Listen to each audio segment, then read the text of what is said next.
In front of Lemberg, the 17th of September, 9 p.m. "It is more a battle of honor," says the captured Lieutenant Colonel Willich, commander of a border rifle corps, to our interpreter this evening. The two have known each other a long time. They first met in Zalapane. Now they meet again under noteworthy circumstances. Willich was organizer of the Winter Games in Zalapane and leader of the Polish team for the Olympic Games in Berlin. He knows Germany well. He learned the art of war and German military science from German instructors. He tells us this and acknowledges the absolute superiority and effectiveness of our weapons. In Warsaw, he warned that the Polish army was too weak to engage the Germans. You can't win a war with your heart alone. He sees the end of Poland before him, and there's nothing more he can do. He says that Lemberg will be the last significant military engagement of the Polish army. If the army must go down, it should be beaten honourably, its duty to history accomplished. So the Poles have to make a stand at Lemberg. They know it. The war has been hot and forceful. Our howitzers will soon honestly pronounce the last rites for enemy resistance. "We'll give the Polish army all we've got," said our Major General R. before the onset of the Lemberg battle. "Maybe they'll be shooting tomorrow, but not the day after. The enemy has obviously strengthened his artillery. Our headquarters remains his target. In the afternoon, shells fall suspiciously nearby, but don't hit the street in front. Should our division staff move? To the right and left of the street we see no possible location. Should we withdraw? That would disturb our staff, even if tactically correct, opines Major General R., who has become personally involved. The decision, we stay put. That is our exceptional soldierly duty. A squadron of Junkers 52s arrived late yesterday afternoon. The planes dived and released parachute provision canisters filled with food and munitions, 80 of them, on the meadow near us. With mounting supply difficulties, this kind of help will prevent us from starving. We have cigarettes thanks to provisioning from the clouds. The red sun is deep over the horizon. A violet cloud bank sails toward the seething glow of the Galician evening sky. We are seeing not only clouds, but also columns of smoke flowing together, climbing from the region Grodek-Wisna, where a bitter battle has broken out in the last 3 days. Our Munich division drives in front of them dispersed elements of a Polish division. The Poles had been fiercely battling an SS division at Jaworów. The forests give the enemy the chance to regroup with enough strength to push through opposition. Our mountain division's extreme efforts at Grodek and Dobrostany have sapped their strength. Our bombers do their part to disturb the enemy's withdrawal as the Poles try to bend toward the forests at Janów-Jarina. Our efforts at containment are effective, and our sacrifices are not slight. The division staff lost, among others, Lieutenant Frobenius, editor of a Munich newspaper, who was killed at Dobrostany. Lieutenant von Weissenbeck is gravely wounded. "I have a special task," Lieutenant Frobenius said to us yesterday evening, filled with joy. "I rejoice. I have waited too long."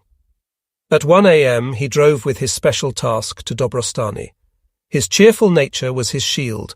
A shell fragment pierced his steel helmet. He died a soldier's death like his father in 1914. 3 company leaders were killed today at Holosko-Zbojska. Yesterday, the direct hit of a mortar shell destroyed our fully occupied first aid station. It's the last mission of a battle we call Schinderberg, a gruesome honour. Schinderberg is the Austrian name of an old Lemberg troop training ground.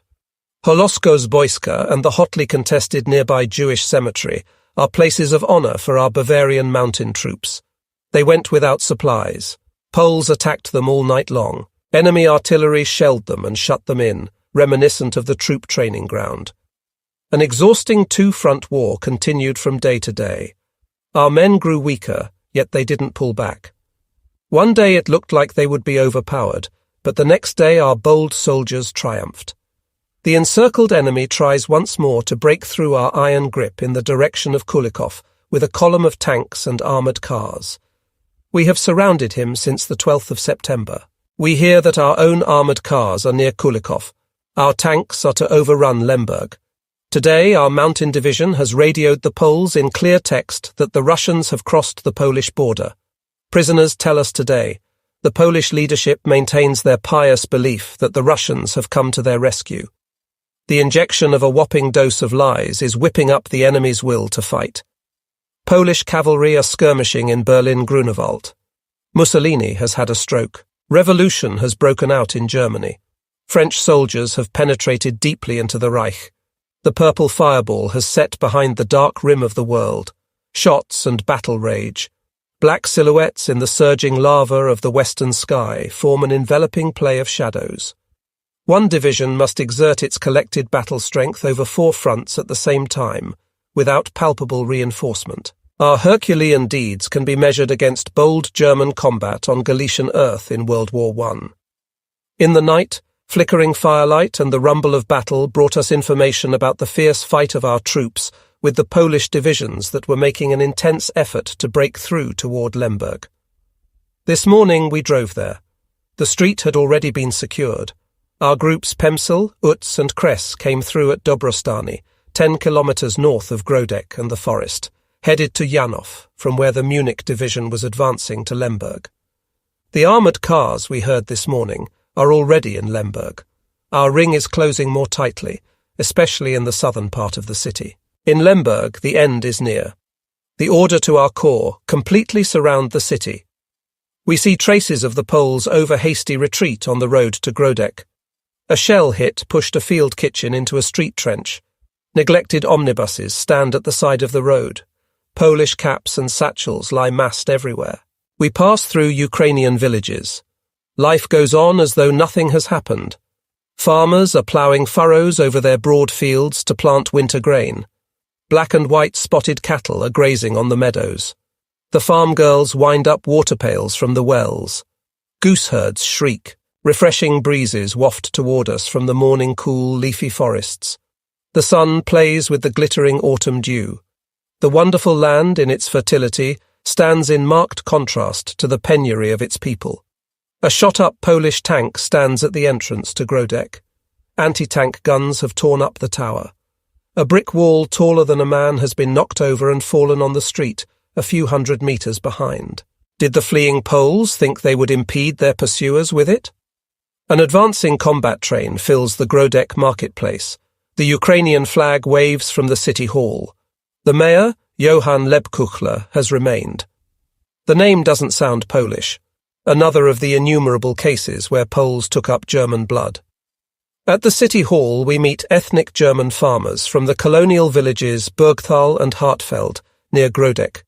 They try to find abandoned Polish horses to replace the ones the Poles took from them. The farmers want to take care of their fields. The farmers' daily work will not tolerate postponement.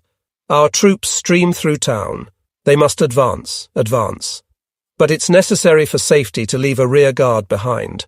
The mob seeks an opportunity to plunder. The Polish military quarters resemble beehives gone mad.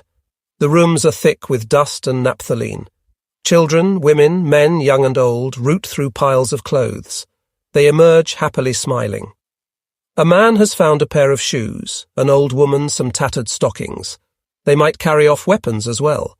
German sentries try to force the throng out and clear the room, but the impoverished people happily ferreting don't hear the commands. The sentries fire warning shots at the ceiling. Okay, those have an effect. A Ukrainian gent who speaks broken German served in the Austrian army during World War I. He makes clear to us his desire for drill pants and used boots, pressing the precious objects to his breast. Hopefully the Poles will come back with more. We'll take everything away. The boots are for winter. I don't have boots otherwise. We meet a Ukrainian who grew up in a German village and served as an imperial rifleman on the South Front in World War I. He explains to us his situation and that of his people with hate-filled words. The Volk waited for an upturn. Polish conscription was unbearable. I was a metal turner in the Lemberg car workshop. In May they let me go, with thousands of other Ukrainians. The Poles tax our farmers up to their eyeballs, far more than what the farmers bring in. But no Ukrainian has any say in the Polish state. We are bitter toward Warsaw. The Poles have not called in our intelligentsia, only the farmers' sons.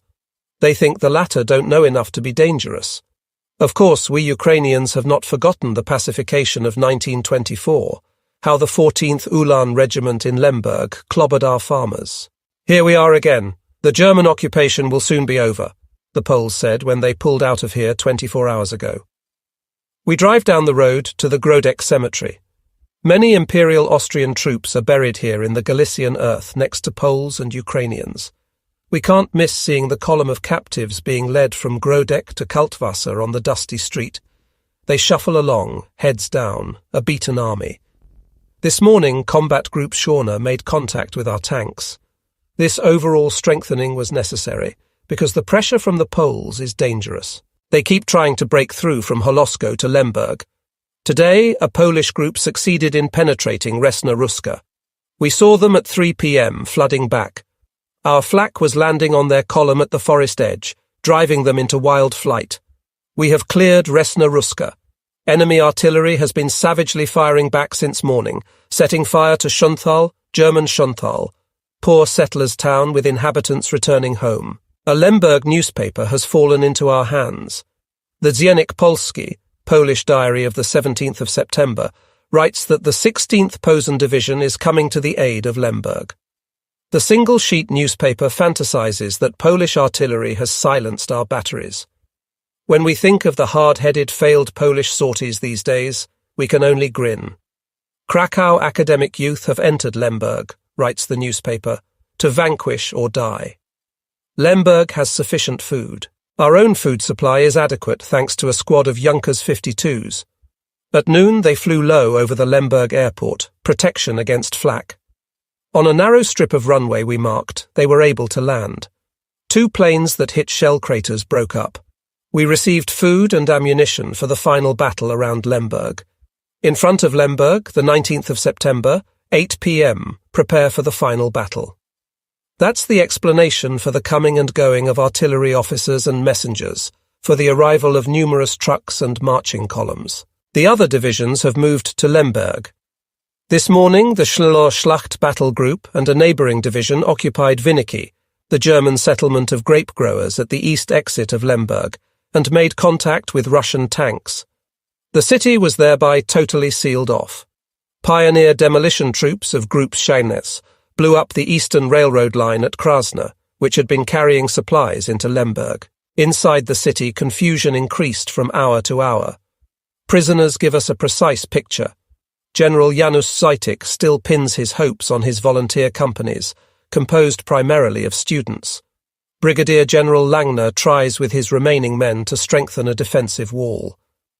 The Poles are feverishly building street barricades, fearlessly indifferent to our bombs. Warsaw is holding fast, Lubin too. The Polish government says help is on the way.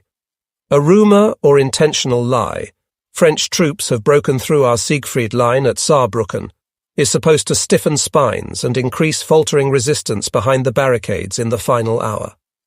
Our radio sends in clear text, German and Polish, a message to the Polish camp. Achtung, Achtung, German military command speaking. The German and Russian armies have closed the ring around Lemberg. Tomorrow, the 20th of September, 7 a.m., we will use the same frequency for our demand that the Polish military command follow our instructions to avoid useless bloodshed and destruction of the city. Achtung, Achtung, tomorrow morning on all radios. We have printed flyers that will rain down on Lemberg tomorrow, to the population of Lemberg. The Polish regime has fled the country. The Polish army is beaten and destroyed. The Russians have, as Germany's allies, crossed the Polish-Russian border. Lemberg is completely surrounded. All resistance is senseless.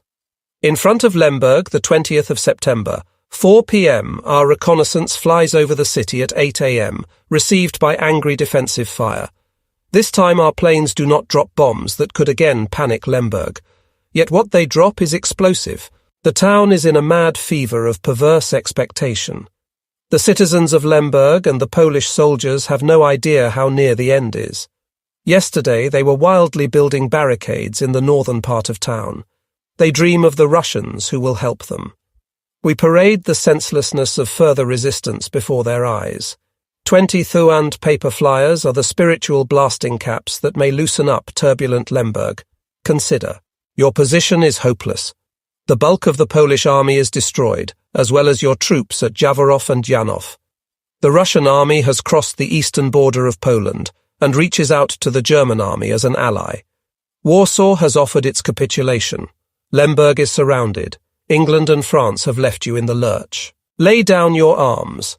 The people learn that the Beck regime has fled the country and are given our conditions. The city may be surrendered until the 21st of September, 10 a.m. If the city is not prepared to surrender, the civilian population will have an opportunity to leave town on the exit street in the east. Remorseless pounding by heavy weapons will follow.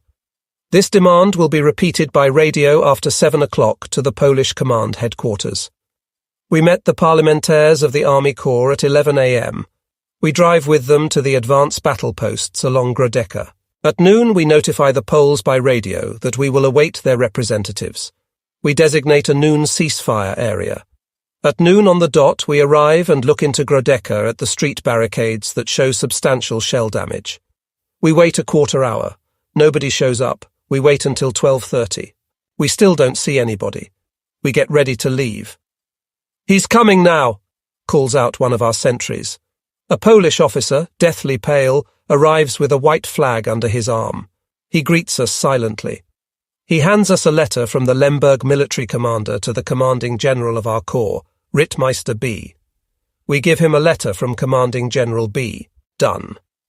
After a short exchange of greetings with the Polish negotiator, Lieutenant Bialy, who, by the way, speaks good German, our task is completed. What does the Lemberg commander's letter say? The negotiator's bored, impassive mien indicates that war will continue. We have thought through the plan for a generalized attack on Lemberg, down to the last detail. It will be carried out. We prepare to intensely storm the city in the course of the day. We burn with immense strength to lead a victorious strike against the town we have bombarded for 8 days. We will smash the last refuge of the Polish Southern Army, already almost rubbed out. The Russians have pushed forward to Battle Group Skorna vs. Hengel. We hook up with the 8th Russian Cavalry Brigade to clear the area. Like in Winnicki, one of our representatives ends up mistakenly in Russian captivity. We want to drive to Winnicki, where our neighbouring division has been cordoned off from Russian tanks by a preliminary demarcation line. Davidov, south of Lemberg, the 20th of September, midnight. After the Poles refused our surrender conditions yesterday at noon, war continues. Our batteries, rumbling into the night, robbed the enemy of his last powers of resistance. The Polish staffs have no doubt lost their nerve. They have a few hours to waver between willingness to die in the rubble of the city or surrender. We arrive in Winnicki late afternoon. We proceed to division headquarters. Russian General Yakublov with a commissar is meeting with General Lieutenant F. Outside we see a dual language sign, German demarcation line Oberkommando der Wehrmacht, and meet a Russian sentry. We're curious about one another. When the Russian sees my notebook and pencil, he recognizes me. "Ah, Chernalski." At least that's how it sounded. I nodded yes, and the sentry laughed at his discovery. Twilight falls. We must leave at night. The planned general attack on Lemberg has been put off. The Russians will march into Lemberg, a rapid breakthrough. Remaining behind is a roast chicken ready to eat. What a shame. We get machorkovi from the cigarette factory in Winnicki. Awful booty nicotine noodles. We take home an indelible lung-biting memory. We leave Lemberg. Rain falls. Our columns drive to Davidov, where we arrive late evening.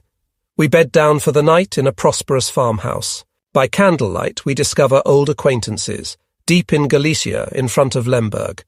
They are fellow Austrians from Carinthia. "So, you rascal, where have you been keeping yourself?" Dornfeld, the 21st of September, 10 p.m. Here is the order that preceded the retreat march of our corps. The Army Corps will begin to move during the night of the 21st of September, to the west of Lemberg. This morning we don't see anything wrong until we read the radio report from yesterday in black and white. Our troops pursuing the enemy to the line Stry-Lemberg-Brest-Bialystok will now plan to destroy the last remnants of the Polish army between the finally established Russian and German demarcation lines. We talk on the veranda of the Polish farmhouse, where we spent the night, about the meaning of this political decision.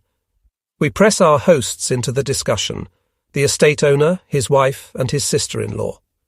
They speak, for the most part, excellent German. They ask us plaintively, "Why don't the Germans stay here? Do you know when the Russians are coming? Should we leave this place? We have another estate in the former corridor. We have time to pack our trunks. What will happen to us? Look, in the big stable we have 40 cattle, but we'll leave them gladly behind. We can well imagine what will happen to us here. In the worst case, how many hours will it take the Russians to arrive? Advise us, help us." Eyes full of fear, they confront us hopefully. As we seek an answer to this ticklish question, an orderly appears at the door and calls out, "The Russians are coming." The question of our hosts has been answered by the event just announced. We walk outside on a hill and see Russian cavalry galloping into town, baggage wagons and field kitchen behind them, an almost ghostly rushing cavalcade. The view is breathtaking. Pale to the lips, the estate owner stands next to us. Motionless, he observes the hurrying riders pass. Soldiers and townspeople stream together to the edge of the road, astounded, mouths agape at the entry of the red squadrons into Davidoff. The red pennant of the foremost rider flames up at the far end of town. To us, it seems an apocalyptic horseman has passed by, who bears the glowing flames of destruction in the flag he carries. It's frightfully certain. With this strange troop of equestrians, a foreign world has broken in. We are standing opposite the demons of the steppes of Central Asia, face to face.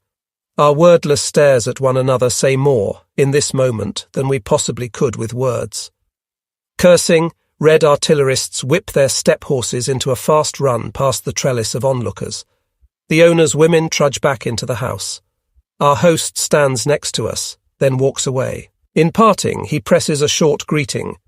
We have no doubt what fate awaits him. The Russians have displaced us, by and large. They have seized South Lemberg with their nimble cavalry. Russian motor vehicles are behind.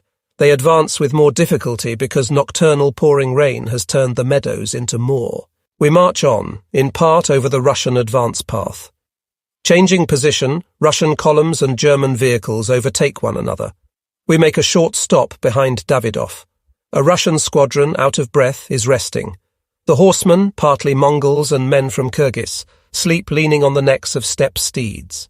Their field kitchen has prepared steaming borscht. We look warily at the foreigners. They look back suspiciously at us. We greet one another and ask with gestures what their badges mean. A German car carrying a battalion standard passes by. The Russians, armed with pistols, salute respectfully as we observe. We drive across the field to the highway Lemberg-Striege. In Agathov, we meet a column of Russian armoured vehicles, pushing forward during the night. I snap my camera's shutter and make mementos of this notably awful day. The Soviet tank commander is not pleased. His tank riflemen have posed heroically on the tower and stared photogenically at my lens. The Red Commander rushes at us, gesticulating wildly, and yells, "Near photographer! Near! Near!" On the highway we look once more toward Lemberg. Russian tanks and cavalry are racing there over the hills. Tomorrow, the Russians will occupy the territory west of the highway Lemberg-Striege. Our drive takes us south to the German settlement Dornfeld. Dornfeld, Germany in lonely Poland, model of a Swabian eastern settlement. The town betrays careful planning with its quadratic borders and perfectly level streets. With hearty warmth, Dornfeld welcomed mountain troops from Steyr, Carinthia and Salzburg. Every farm home held a festive dinner for the soldiers. Roast goose with gherkin salad and delicious chicken were mainstays. We stayed in the home of Lutheran Pastor Yaki, a gracious host. We spoke of many topics at table: German suffering under Polish rule, German persistence and loyalty despite everything, hope for the new Reich, thoughts of his faraway sons. Pastor Yaki stood up repeatedly to counsel and soothe his children, other youths and grandfathers. We heard excited conversations outside. Our youth, our young fellows want out. It's difficult to keep them here. The old people complain, "What will we do by ourselves?" says the pastor when he returns. We must stick together for better or worse. We will all pull together in our new homeland, God willing. We met a Polish priest in Myslenice. He counselled the fearful populace who needed someone to talk to. Only one thought plagued him: how can I get out of here? We saw a Protestant minister in a trying hour staying resolutely with his community. What will happen tomorrow if you soldiers pull out? We'll need to defend ourselves against the Polish mob lurking outside to take revenge. What will the Russians do with us? What will happen tomorrow? We also ask ourselves.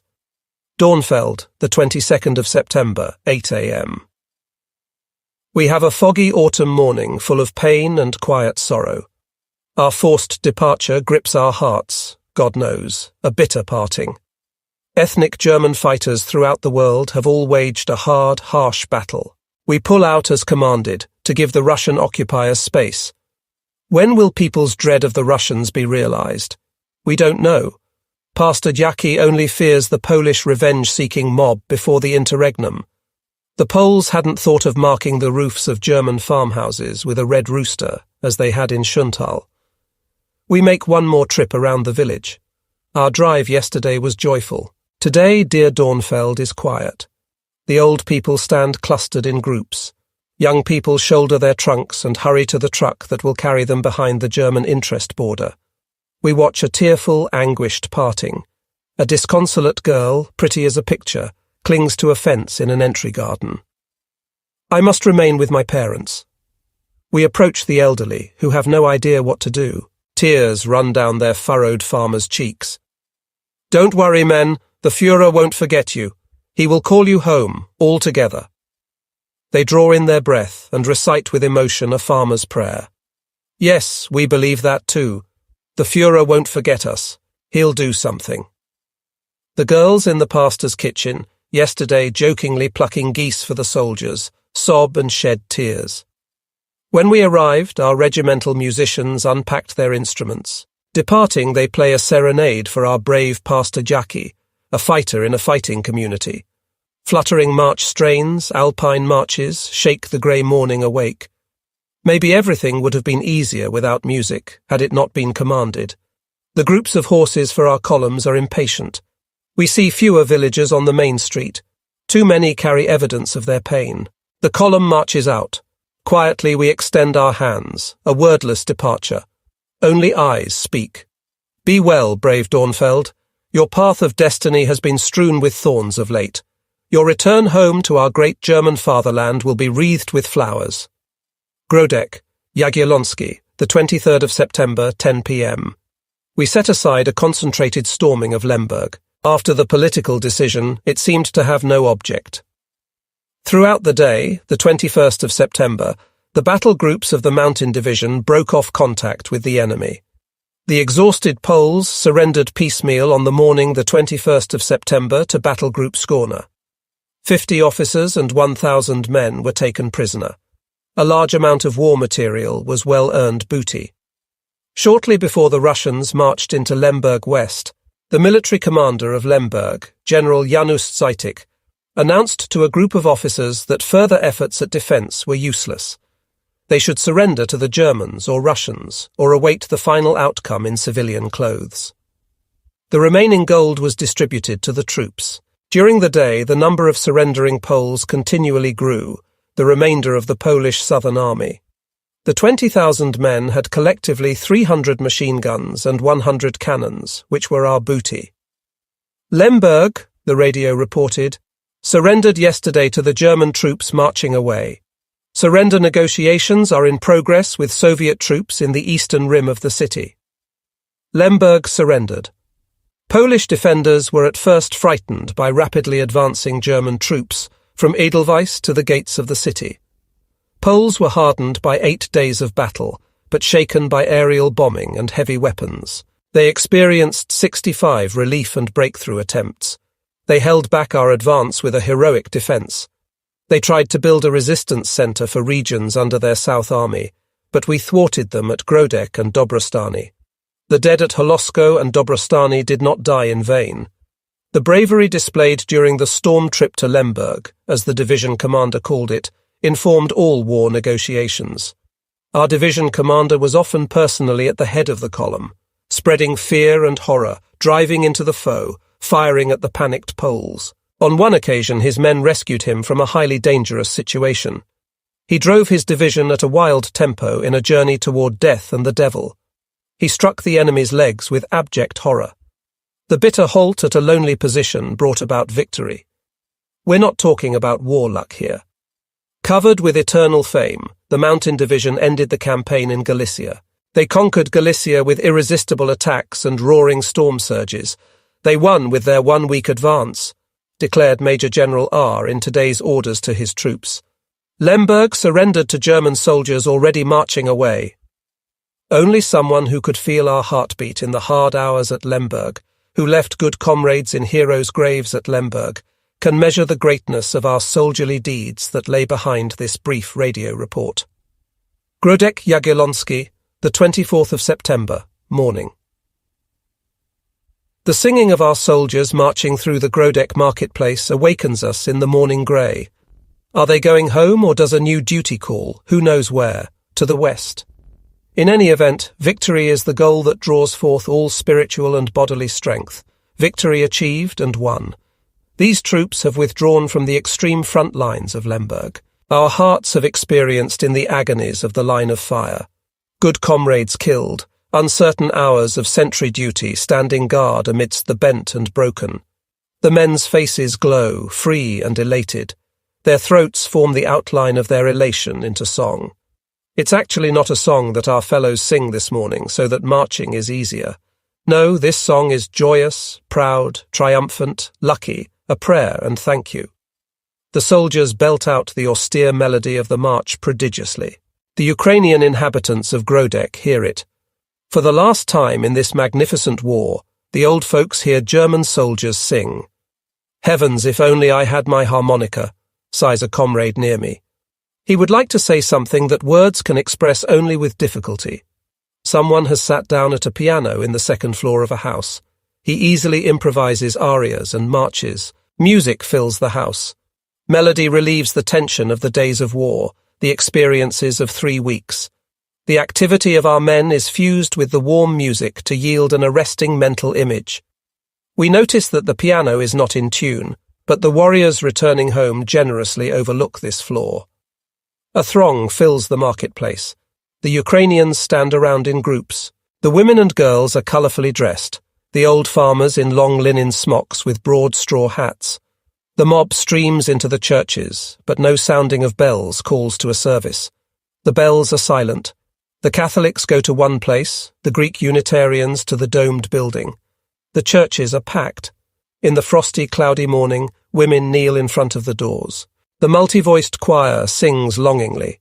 The pious know everything about the meaning of this hour. They flee to places of consolation for themselves and their children. This is no longer a time for reflection. It's more like a conspiracy, a gathering storm. The Red Army moves closer and closer. We're shaken by the changes in the town of Grodek from one day to the next. The hopes of a subjugated people have sunk. The hour of Ukrainian liberation, which the Ukrainians thought had arrived, appears to have disappeared forever. No fervent prayers are uttered during these church services, probably the last for the foreseeable future, only a desire to stop the rush of events. The entreaties ascend to high heaven. God, who directs events on earth, stays quiet. Others rule with his laws, as fearful humanity wishes. The blue-yellow Ukrainian banner on City Hall Tower, under the protection of the German Wehrmacht as a symbol of Ukrainian liberation, has been lowered. German civilian refugees stand in groups, their necessities bundled in sheets. They wait for the return of the truck that is ceaselessly carrying them away. Our army has taken charge of these ethnic Germans from Lemberg and its surroundings. Polish prisoners wander around the marketplace, not under guard, which is no longer necessary. They don't look like they want to shoot at us again. Groups form from the direction of Przemysl, trying to get to Lemberg. A cross-section of fate inhabits the marketplace, which was witness to 4 years of World War I, floods of people, and has lost its capacity for wonder. The motors of our columns start up. The tower clock shows 10:15. The Mountain Division staff leaves Grodek. In a few hours, our rear guard will be gone, and the Red Army will have arrived. Our memory of the first meeting with the Russians at Winnicki and the apocalyptic horsemen in Davidov springs to mind. Like a paralyzing incubus, it hovers over us at the moment of departure from Grodek. During the drive to Przemysl, the horseman remains with us, gloomy and stifling. Przemysl, the 24th of September, 7 p.m. Is today already Sunday? Were people going to church in Grodek, the 23rd and 24th of September? We take pains to find respite in place and time. The spiritual machinery can hardly process the dramatic events that have stormed upon us. A day of rest will provide us with hours for quiet reflection before things start happening once more. How have we pulled this off? The ordnance technician with me in the car was a member of pursuit group Wintergerst Schorner. He shakes his head in wonder at what a disciplined mind can accomplish when fired by the force we call bravery. We find it all fantastic, looking back from Jablonka Pass to Lemberg. Here every hour is unpredictable. We are headed for a goal after a string of unheard-of occurrences. Our awareness lights us up from within, and we can no longer smile. The technician showed me a creased letter he got from a comrade, who Przemysl, the 24th of September, 7 p.m. Is today already Sunday? Were people going to church in Grodek, the 23rd and 24th of September? We take pains to find respite in place and time. The spiritual machinery can hardly process the dramatic events that have stormed upon us. A day of rest will provide us with hours for quiet reflection before things start happening once more. How have we pulled this off? The ordnance technician with me in the car was a member of pursuit group Wintergerst Schorner. He shakes his head in wonder at what a disciplined mind can accomplish when fired by the force we call bravery. We find it all fantastic, looking back from Jablonka Pass to Lemberg. Here every hour is unpredictable. We are headed for a goal after a string of unheard-of occurrences. Our awareness lights us up from within, and we can no longer smile. The technician showed me a creased letter he got from a comrade who had to stay home on account of pressing matters. Pain and a single complaint spoke from it. Why can't I be with you? Is it possible we can still meet up in enemy territory? Afraid not. The war is over here anyhow. We're astounded that the chaussée to Przemysl is so orderly, filled with the retreating victors of Lemberg. It is a marching highway of victory, hotly contested, since Lemberg didn't surrender immediately, and enemy divisions tried to break through here. Now it's filled with the songs of the brave. The broad highway that connects, string-like, Lemberg with Przemysl saw the march that overcame Poland. The middle is held free for our equipment. Both sides belong to the beaten enemy. They walk in long rows, heads down, prisoners torn, bareheaded, barefoot. Their worn-out boots hang from their shoulders. We have taken Polish cannons as booty. They hang on our trucks. Der Polski ist schon weich. Wir wollen heim ins Reich. The Polak is already soft. We want to go home to the Reich. We read in chalk on the armour plate of a tank. Off to our artillery emplacement in Berlin is written ironically on a booty cannon. One driver has painted the name of his girlfriend Steffi in a giant heart pierced by an arrow on his truck. The arrow points to Vienna. Przemysl comes into view. We reach the demarcation line. We stop at the destroyed bridge over the San. Our artillery technician gestures toward the opposite bank and says to our driver, "Now we can go to Germany." He looks at the bridge with an expert's eye and says the enemy did a good job destroying it. The view from the middle of the bridge offers a scene resembling a miniature Polish Venice. A few Przemyslnians have chartered a good dozen wooden boats. With long staffs like gondoliers, they convey passengers over the San, fare 5 groschen. It's pleasant on a cold day to dream of a southern idyll. The boat traffic makes it easy. Welders and torches have arrived to cut up the fallen bridge section. We find it gripping to watch the clean-up. We never tire of observing. A restaurant beckons from the plaza above with cognac, beer, our first beer in weeks, and an extensive menu. Incredible. We would never have believed it until we ate double portions of all the delicacies: soup, pot roast with gherkin, and beer. The weapons technician, who comes from Upper Bavaria, let fly with a cannonade of praise for the splendid beer as he was washing down his second half-litre. He maintains that for Bavarians, beer is food. Hermann Göring is supposed to have said the same thing. Our Bavarian soldiers' stormy cry for the last weeks was, "Do you have pivo?" They got flavoured water. Finally, they are drinking what they wanted. Beer flows from the beer tap, Zloty Russell, The pivo brings happiness to 100 parched throats. Russians march in. Przemysl, the 26th of September, 10 p.m. Our men who were prisoners in Lemberg have been released. They're down at the field kitchen, eating heartily for the first time. They sleep in our division headquarters in a school. Somebody calls through the door. We feel our way through the black night to the field kitchen on the sandbank. We get hold of them, our unshaven comrades, at a tea party. 12 men, reported missing until now, released a few hours ago in Lemberg. A group of 85 men set free, previously hovering between life and death. 12 belonged to the Mountain Division. In their faces we read the torture of past days. Hunger, lack of sleep, excitement, a mixture of joy and suffering. Eat first as much as you want. Drink. We know that water was short in Lemberg. Then tell us about your experiences. They shaved you bald, didn't they? Did the Polacks give you anything? You're still in one piece. In a manner of speaking, we have scratches, says the factory worker from Herne in Westfall. The pioneer R points to his head with his index finger. If they had hit me any harder, I wouldn't be here. He has a 10-centimetre long furrow, a wound scarcely healed in his skull. I'll tell you the whole story of how I was captured. We were in the west of Lemberg. You know the position, near where the shot-up streetcar sat. We got out a bit further from the underpass. A Polish cannon was firing constantly at us along the street. We wanted to obliterate it. Lieutenant R, 2 other men and I climbed to the 2nd floor of a building. We sat next to the window. The courtyard was full of Poles. The cannon we were trying to destroy was beneath us. We tossed down a bunch of hand grenades. We destroyed the cannon. The Poles took cover. We spritzed them. They gave as good as they got. They ran up the steps. I told my comrades, hide under the beds. I leaned against a trunk like this. The first Pole arrived. I finished him off. When the second Pole arrived, I shot him too, as well as the third. The fourth shot me in the elbow. A second bullet went through my hand. The Poles surrounded me. I noticed a wrinkled, wounded right hand. I had to surrender. The scratch? They drove me through the city. It was chaotic.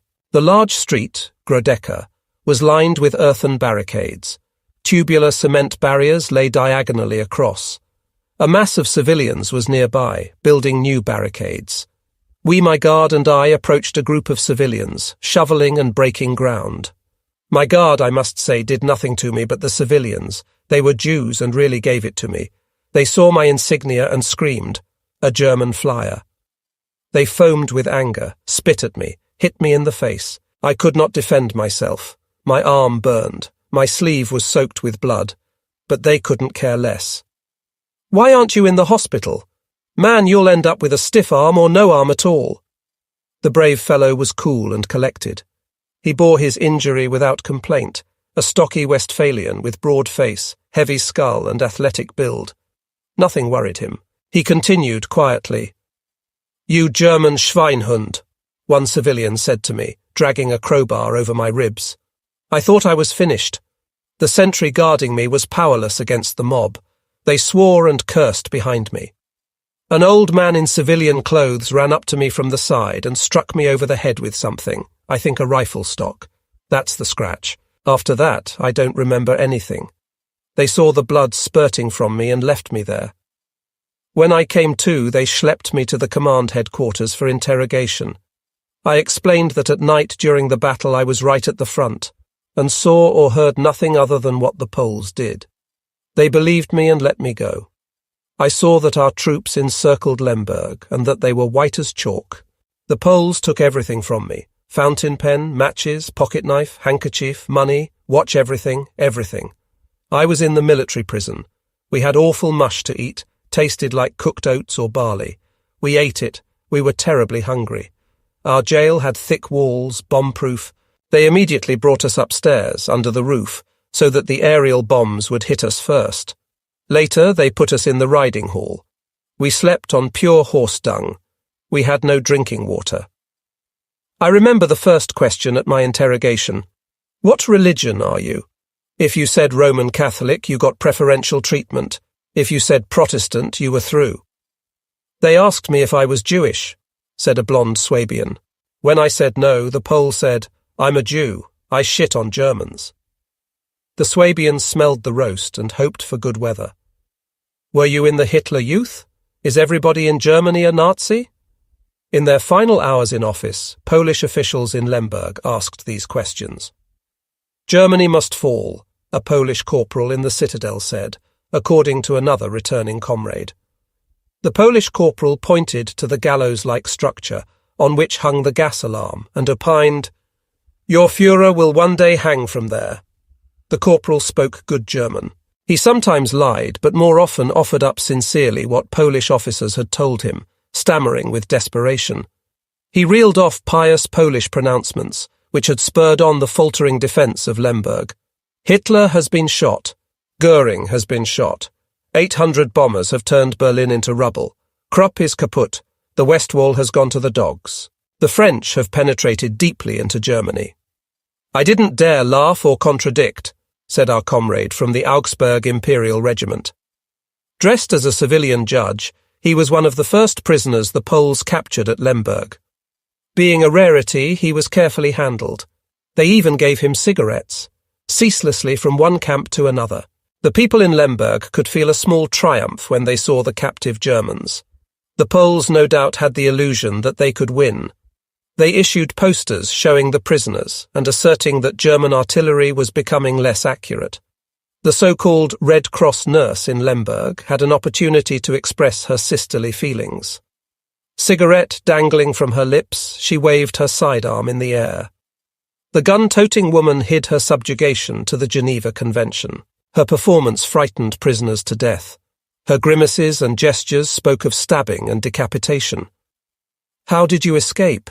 If you're not too tired, tell me. Who knows whether we'll meet again tomorrow? There could be a sudden breakthrough toward Germany or the West Wall. What a life. The candle is burning down. Make it short." In the evening, the 22nd of September, Polish soldiers nailed shut the officers' trunks. We knew the Poles were being beaten. The assault couldn't be stopped. Their sides of bacon were hastily stowed. A major spoke to us of surrender through a translator. For the moment, we were to remain where we were.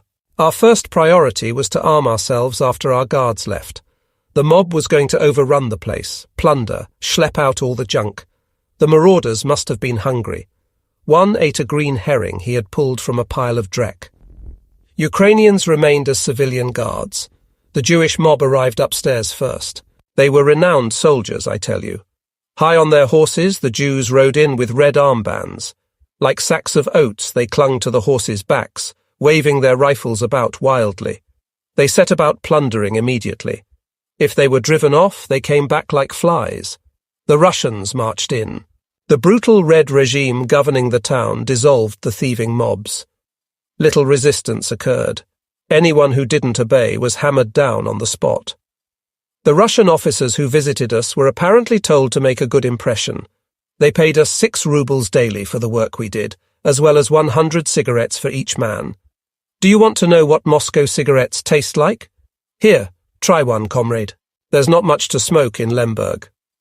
We'll call it the peace cigarette. Thanks. Get some sleep. Good night, comrade. Asterisk. After a long time, 12 men slept once more the blessed sleep of the hero come home, unspeakably more blissful than the sleep of the righteous. Zurawica, the 10th of October. The west wind blows through the dark October night, whipping rain ahead of it. In the south, it's a bit brighter.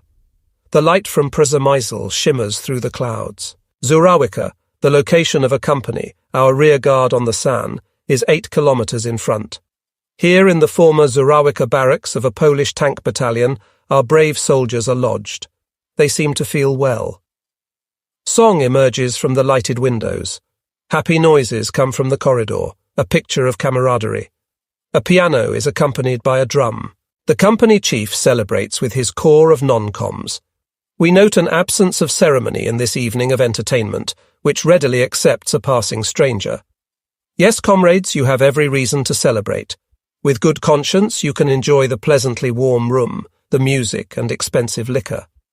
We know what is behind you and what claim you have on a few quiet, refreshing days. In minutes, the nocturnal cold dissipates from our icy limbs. With frequent toasts all around, everyone celebrates his presence in the cheerful room. A true congress of great German origin is assembled. A master sergeant, a teacher from Vienna, bewitches the piano with siren songs. A soldier from Salzburg mans the cheerfully hissing beer cask, also his profession at home. A Lower Saxonian toasts a Silesian. A trooper from Steyr teases a compatriot from Tyrol. 3 Corinthians represent the Southern Reich with their soft accents. The armourer F speaks in the Swabian organ-like manner. In training uniform, the company chief sits with his men in a circle. He comes from Graudens, part of the liberated corridor. All these people are from a defensive tank company of the mountain troops. The tank crews were constantly at the front, and are at the front now, trying to shatter sharply aimed jokes against their armour-plated reticent hearts. We are blasted kaput for the moment. We surrender unconditionally, a result of the humorous crossfire sparking around our ears. It's the selfsame humour of the last war weeks, when the situation was critical. The jokes are not broad or sick, they are good worldly German humour. Their impetus is the strength of the German spirit that always says yes when reality would like to say no. What compels tonight's cheer? Why is mirth breaking out explosively? Could the answer be duty done to the fullest? Fidelity to duty glows in our talkative men as their eyes sparkle. 3 of the men were awarded Iron Crosses a few days ago. Brimming with pride, the company chief, Captain M, told us the story. A Northern Army bunch, these guys, he whispered to us. It's difficult to realize what our brothers did. Our mountaineers marched truly, bravely, 80 kilometers if necessary, with only a 2-hour pause for rest. Covered with dust and dreck, we were subjected to enemy fire. Civilians shot at us. Clergymen shot at us. Look at him. Captain M subtly gestures at a sergeant with a sharply pointed nose, an obviously popular figure. I have nominated him for officer training. He already has an Iron Cross. His men are intensely devoted to him. He is the son of an Austrian officer. I know more like him. Then there was our rifleman, Holler. He's in Spittal at the moment, a harmless fellow, another Austrian. Nobody thought much of him. Yet he stood alone at a tank cannon, shot twice in the arm, closely surrounded by the enemy. He kept firing the gun. The rest of the tank crew had been killed. I put him in for promotion to Unteroffizier. He's been promoted and given an Iron Cross. I must add that when he ran out of ammunition, he threw captured Polish hand grenades. The inconspicuous, the harmless, who would inspire no one's confidence, have battled like heroes. Many men in the field have honoured themselves. I don't have 4 columns anymore, only 3, says the company chief. I had to abandon 7 vehicles. The others have numerous scars. I count 8 dead and 8 wounded. Joy holds her breath for an instant. Silence lasts a pair of heartbeats. It's as though some men are among us that our eyes don't see but whose presence our hearts feel. All of us secretly sense the puzzling electrical current circling within ourselves that binds life and death together. A strong, manly death is not unending darkness that gulps down cheer like a shudder, but a beaming strength permeating our lives. We find it in every song that goes, "March with us in our ranks, in our spirit." But deep thought did not belong to this hour. Laughter again sprang from mouth to mouth. Jokes flew like baseballs over the bar counter. Beer mavens and 100-literists eagerly pump the long-absent drink out of its flask. Good-natured ridicule accompanies the clicking of glasses.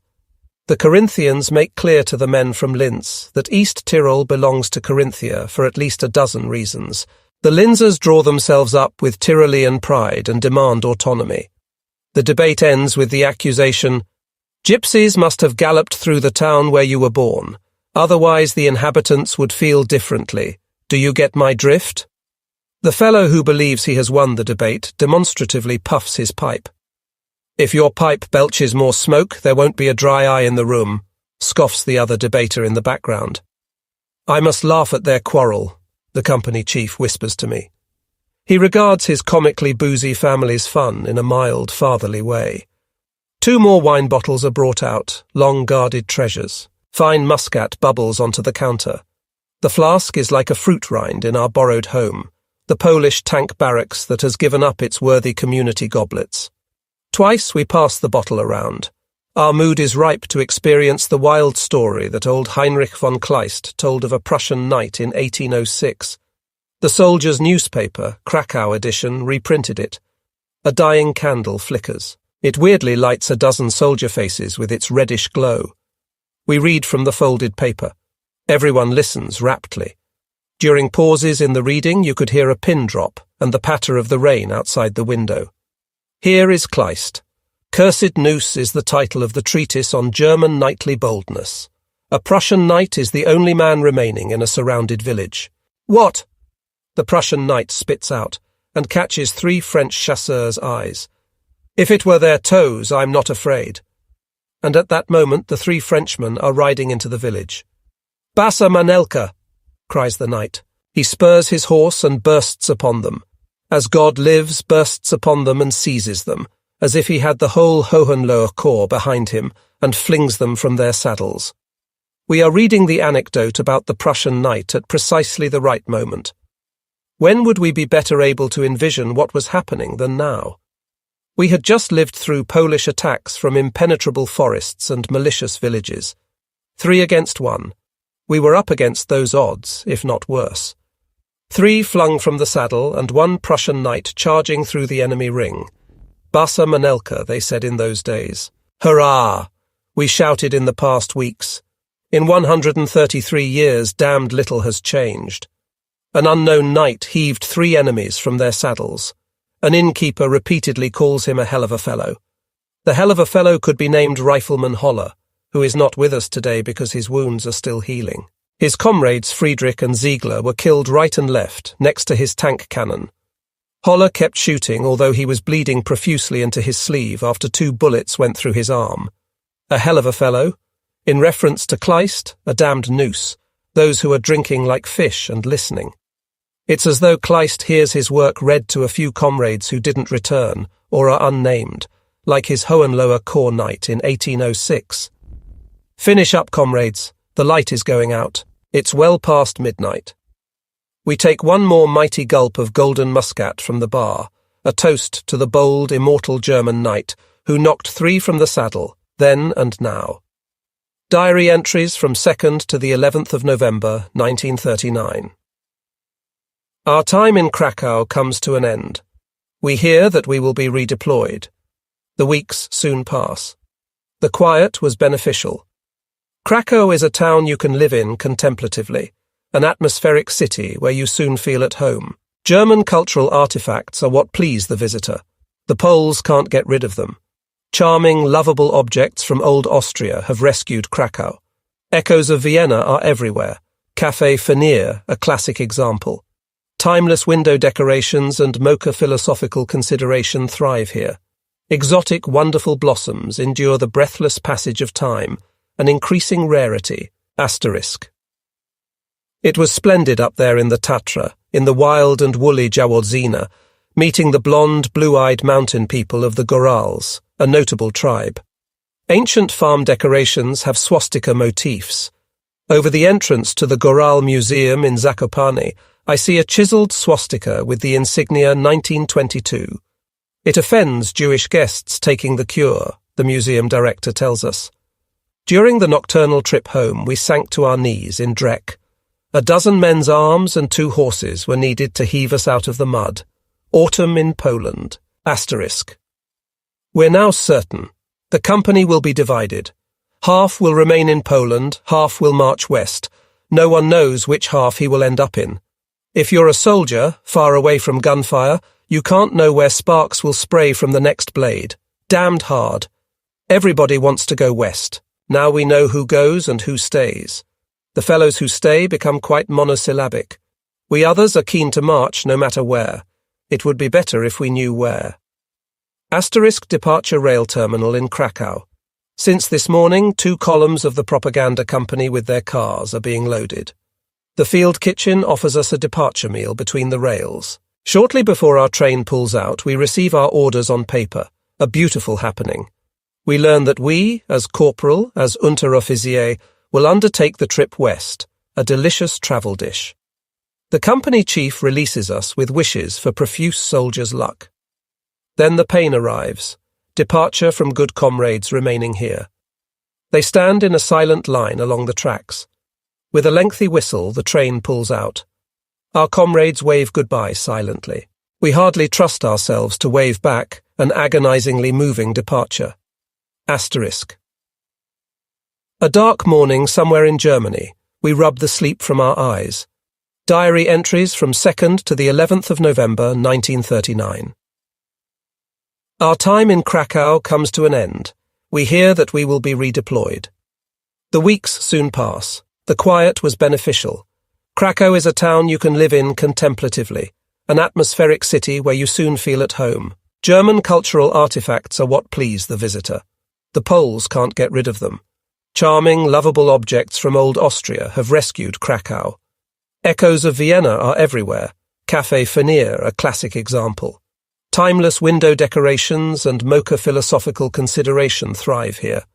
Exotic, wonderful blossoms endure the breathless passage of time, an increasing rarity. Asterisk. It was splendid up there in the Tatra, in the wild and woolly Jaworzina, meeting the blonde, blue-eyed mountain people of the Gorals, a notable tribe. Ancient farm decorations have swastika motifs. Over the entrance to the Goral Museum in Zakopane, I see a chiseled swastika with the insignia 1922. It offends Jewish guests taking the cure, the museum director tells us.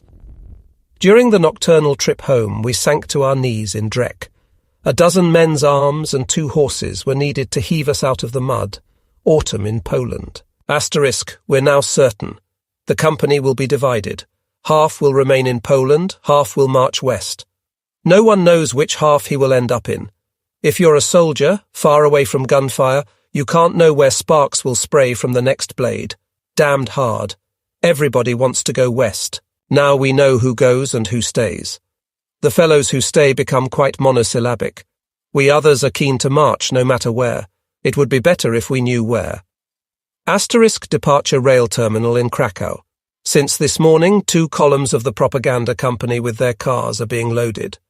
The field kitchen offers us a departure meal between the rails. Shortly before our train pulls out, we receive our orders on paper, a beautiful happening. We learn that we, as corporal, as Unteroffizier, will undertake the trip west, a delicious travel dish. The company chief releases us with wishes for profuse soldiers' luck. Then the pain arrives.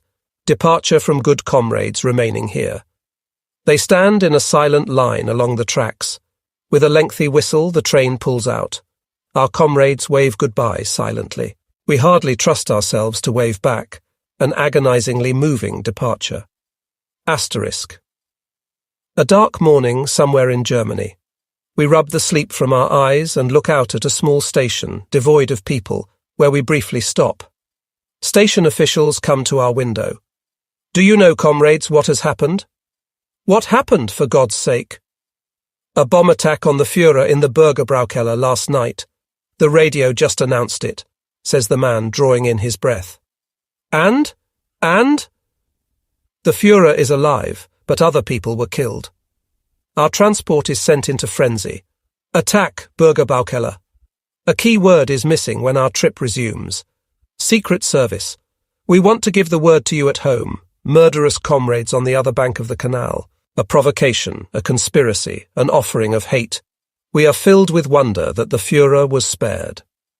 Asterisk. We reach our destination after a trip almost 5 days long, a major city in the west. At nightfall we get off the train with our cargo. Blackout and anti-aircraft defences are for us new experiences. An empty school building is our barracks. Will we spend days or months here before we are again sent in battle to destroy the enemy in the west? Will the selfish, credulous waiting stretch out over the entire winter?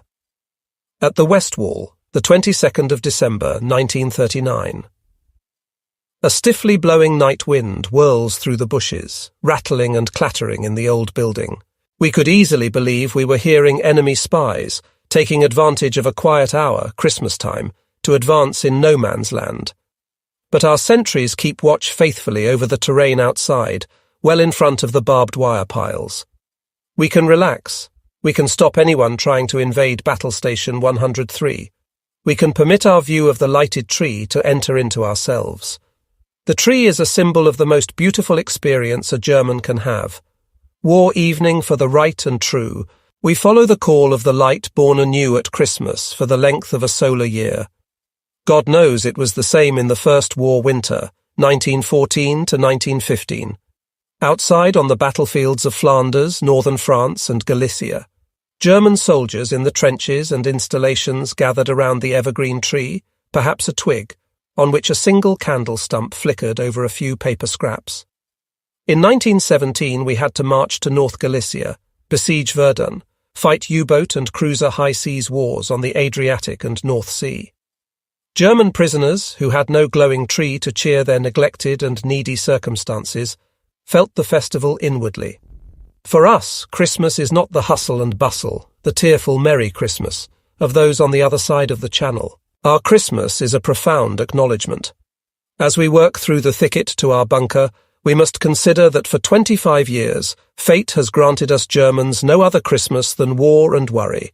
The First War Christmas, 1914, Christmas 1919 amidst our breakdown, Christmas 1923 in the shadow of the Munich November events and Rhine suffering, Christmas 1930 living on charity in a Germany bled white, fully reduced to penury, 1932, Christmas of apparent hopelessness, but with the solstice came Germany's reversal of fate. 1933 was a July festival of joy, of reawakened belief. In 1934 to 1937, we had an embattled Christmas, a bunker Christmas, so to speak, for ethnic Germans in Austria, the Sudetenland and the Polish corridor. Secretive conspirators met here and there on the cliffs, in out-of-the-way valleys and quiet courtyards to renew their oath.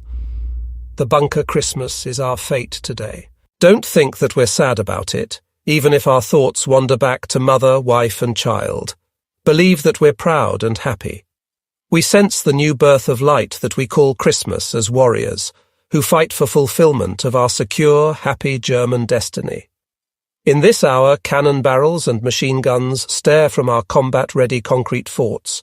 Yet we feel secure in this peaceful night, which makes us certain of victory in our righteous struggle. We have arrived. The armoured door of battle installation 103 is opened a bit. Warlight floods toward us. We hear a cheerful greeting. Hello? Oh, fine, you've done it, comrades, like Santa Claus in his exalted person. Where did you find the charming, thick-branched fir tree? Do you think the Widow Bolton from the milk store brought it? No, my boys, not at all. Our sentries got it from no man's land, says a Berlin youth in a soldier's coat. We have an Advent wreath too. Our young Turks found it.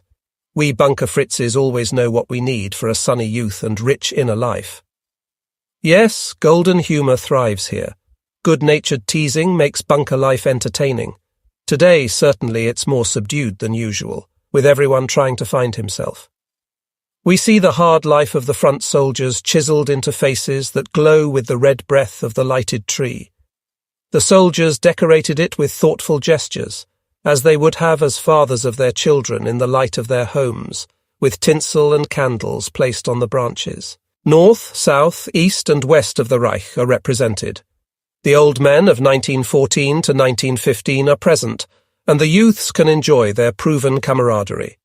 They have given the bunker a nickname, At the Old Bones. For the seniors, it's their 5th war Christmas on the battlefield. For the 5th time, they fulfill the exalted experience of all Germans in our community of warriors, no matter their profession. They are so strong and genuine as only a man can be in battle.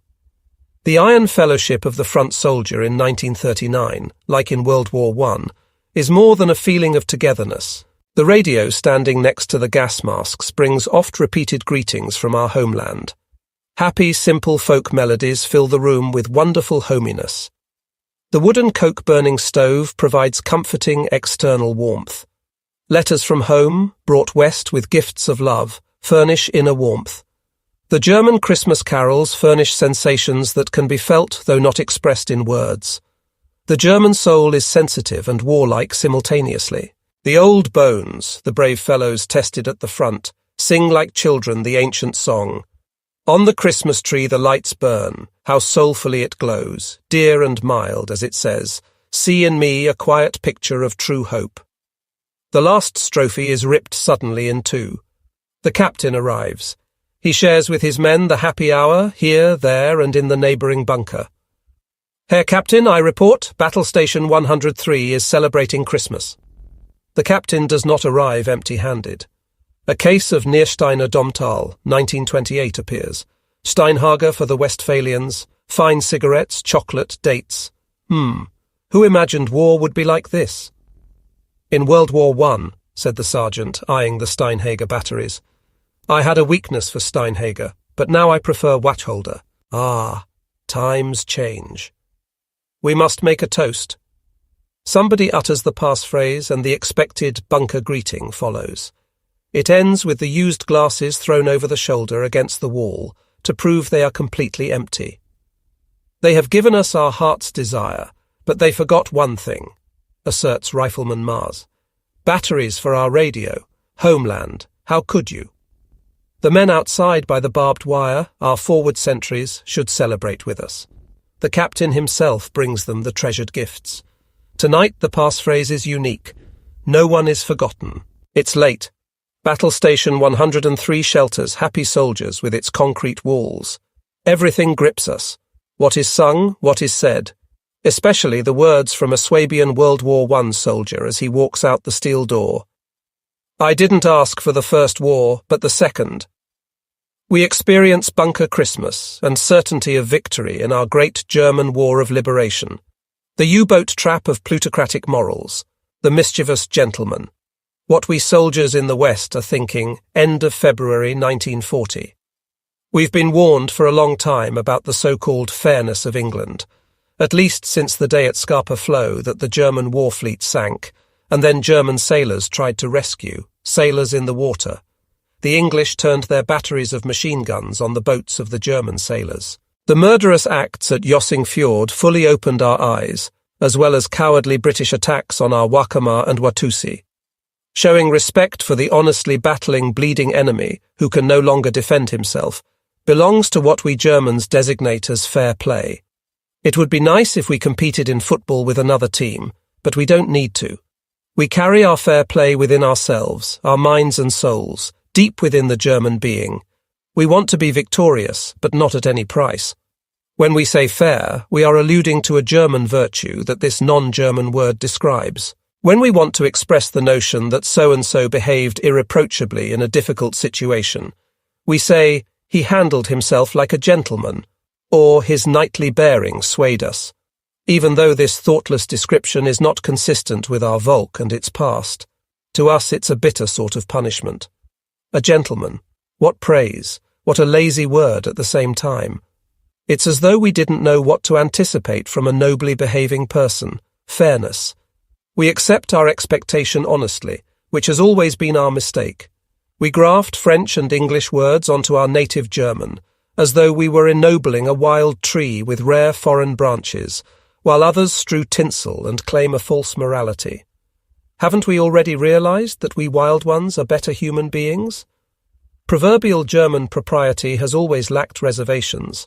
Others are more reserved. Our U-boat men, for example, could make their mission easier if they sank suspected ships without warning.